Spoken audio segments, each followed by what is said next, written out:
Hello everyone.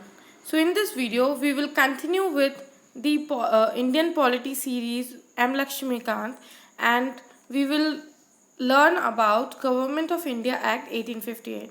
So as we all know that before Government of India Act 1858 there was the rule of East India Company. So what was the reason that East India Company had to suddenly withdraw from ruling India and Britain Crown took the complete responsibility of India? So the right answer is Revolt of 1857. It was through the Revolt of 1857 that British Crown came to understand that people of India are expressing their dissent to the policies of East India Company, be it annexation policy by Lord Dalhousie, etc. So they came to know that India do not want to accept the policies of East India Company any longer. So therefore there was a need to shift the power from East India Company to British Crown. So it happened through Government of India Act 1858. Government of India Act 1858 was also known as the Act for the Good Government of India. And what it did? The major change. It abolished the East India Company and transferred the power of government territories and revenue to a British crown. Now let's have a look over some of the features of Government of India Act 1858. So the first feature was that now the India would be ruled under the name of Her Majesty. And the second change in administrative structure was that the designation of Governor General of India was changed to that of Viceroy of India. So now Governor General's post was completely abolished and there was to be a Viceroy of India. And what this Viceroy does is he has to directly represent British Crown in India. So he was a representation of British Crown in India.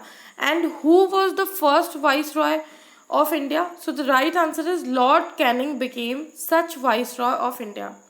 Now second feature is that this act ended the system of dual government. We remember from Pitt's India Act of 1784 that there was a dual government system in which there was a board of control and court of director. So this system was completely abolished through Government of India Act 1858. And where did these powers go now? So these powers now went to the Secretary of State for India. He was vested with they were vested with the Secretary of State for India, the all powers of the company's court of director. And now the Secretary of State was to control the Indian administration, and the Secretary of State has to be a member of British cabinet. He was like a normal politician who was the part of British cabinet and was responsible to the British Parliament. Now, via the Secretary of State, British Parliament could ask questions regarding Indian affairs. British Parliament could understand what was happening in India through Secretary of State. Now, a 15-member council was to be made to assist the Secretary of State for India.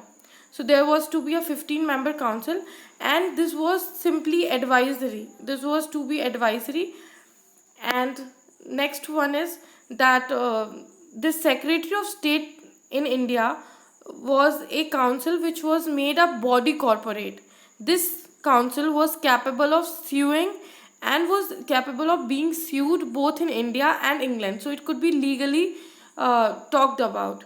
Now, what we can conclude from this Government of India Act 1858 is that this act was more confined to the improvement of administrative machinery, by which the Indian government was to be supervised and controlled in England. But this did not change the system of government that prevailed in India.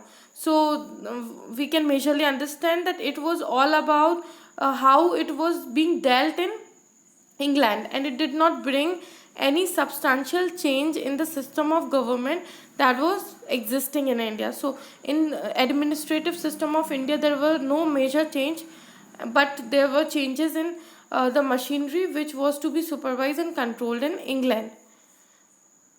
So thank you for this watching this video, and if you like this video, please share, subscribe to my channel, The Teacher Girl.